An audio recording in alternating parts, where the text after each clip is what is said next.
Magandang araw po sa inyong lahat. Ito po muli si Attorney Mike Operario. At sa mga nagdaang mga araw, nakita natin ang panibagong palabas na ginagawa nitong Malacanang, katulong po ang House of Representatives, ukol dito sa issue ng flood control. Meron silang mga ginagawa na baka na-miss ninyo at hindi nyo masyadong napansin. Dahil ito ang intensyon nila, to do it subliminally or intuitively para hindi ito napupunan ng taong bayan. Pero ihahayag ko sa inyo, ilalatag ko sa inyo para makita nyo kung anong nangyayari. Step 1, out of sight, out of mind.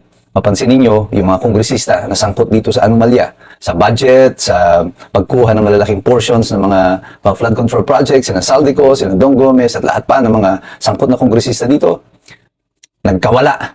At may sakit daw, nagpunta sa abroad, hindi pumapasok sa kongreso. Ang gusto nila nga kasi, kapag hindi natin nakikita itong mga tao na to, makalimutan na natin yung issue. Ganyan kababaw ang pagtingin nila sa talino ng sambayan ng Pilipino. Madali tayong mauto, madali tayong madivert. Step 2. Nang napaalis mo na yung mga kongresista, let's do a misdirection. Mapapansin ninyo, sa investigasyon ng House of Representatives, ang itinuturo na nila ngayon, ang iniimbestigahan nila, DPWH, mga kontraktor. Yung panawagan, yung mga motion ni Toby Chanco, na ipatawag sina Zaldico at yung mga iba pang mga kongresista na sangkot dito, hinaharang na agad ni Abante, hinaharang na agad ni Garin. Ito yung mga hit squad ng speaker. At dahil dyan, wala namang nangyayari doon sa investigasyon sapagkat ang tatawagin lang nila at kunyaring gigipitin nila ay yung mga kontraktor na ngayon. Step 3. Pass the blame to the Dutertes. Itong si Abante, malinaw na sinasabi niya, no, na ang gusto niyo maimbestigahan, yung Davao. Na bumabaha sa Maynila, ang gusto niyong puntahan ay yung Davao. Step 4, yung projection of reform. Ito naman yung ginagawa ng Malacanang. Kunyari, tinanggal muna si yung dating sekretaryo ng DPWH at pinalitan siya ni Secretary Vince Dizon na medyo mas malinis-linis ang imahe. Pero bahagi pa rin siya ng Marcos administration. At kunyari, may mga drama sila ng inspection, at napanood ko pa si Secretary Dizon, nagsasabi na kahayupan na daw yung ginagawa ng mga kontraktor, at kung ano pa, nagkaroon pa sila ng kunyari ay courtesy resignation ng mga high-ranking officials ng DPWH. Courtesy resignation. Napanood na natin ito. Si Ferdinand Marcos Jr. mismo, nagsabi noon, pagkatapos ng kanyang SONA, pinag-courtesy resignation kunwari, yung mga gabinete, pero pinagtatanggal lang yung hindi niya masabihin ng personal na alis na kayo, kagaya ni OSG Guevara. At yung iba, nanatili. Halos wala namang tinanggal eh. Even Claire Castro remained with the PCO as undersecretary, although nagpalit sila ng sekretaryo ng PCO. At yung misdirection na itong patuloy, ngayon napansin niyo pati si Claire Castro nakikigulo na doon sa misdirection. Naki-inspection kunyari siya doon sa pinatayong building ni First Lady. At kunyari nag-inspection at sinisita niya yung downspout daw. No? At mali daw yung pagkakakonstruct. Hindi ko malaman kung siya ba ay spokesperson ng Malacanang o galing sa engineering office of the City of Manila. Well, lahat na lang ng issue na ito ay pilit nilang pinalalaki. Biray mo, downspout, pinalalaki nila. Na parang pinalalabas na pati ang gobyerno daw niloko ni Diskaya. Pati daw gobyerno niloko ni Diskaya. Ano sinasabi niya?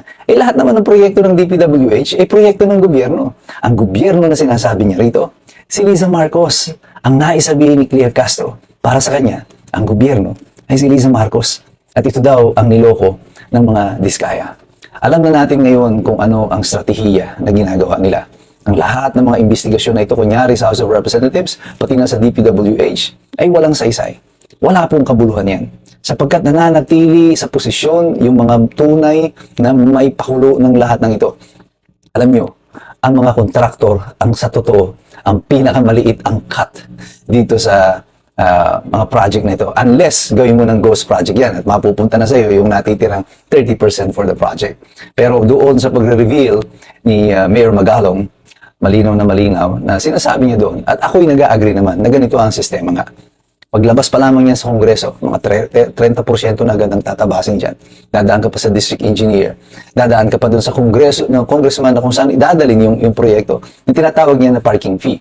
Yung parking fee po, halimbawa, ako yung congressman, hindi akin galing yung, hindi sa inisyatibo ko manggagaling yung pondo na ipapasok sa aking distrito. Bago madala sa distrito ko yung proyekto na yan, magbibigay ka sa akin ng 5%. Yun yung parking fee. At sa dami ng tumatabas dito sa pera na ito, alos 30% na lamang ang napupunta sa actual na proyekto ng flood control. Kaya tingnan nyo ngayon, no? Ilang araw na ito na sunod-sunod na umuulan lang sa Maynila, bumabaha. Minsan nga, kahit walang ulan, bumabaha pa rin. Anong nangyayari?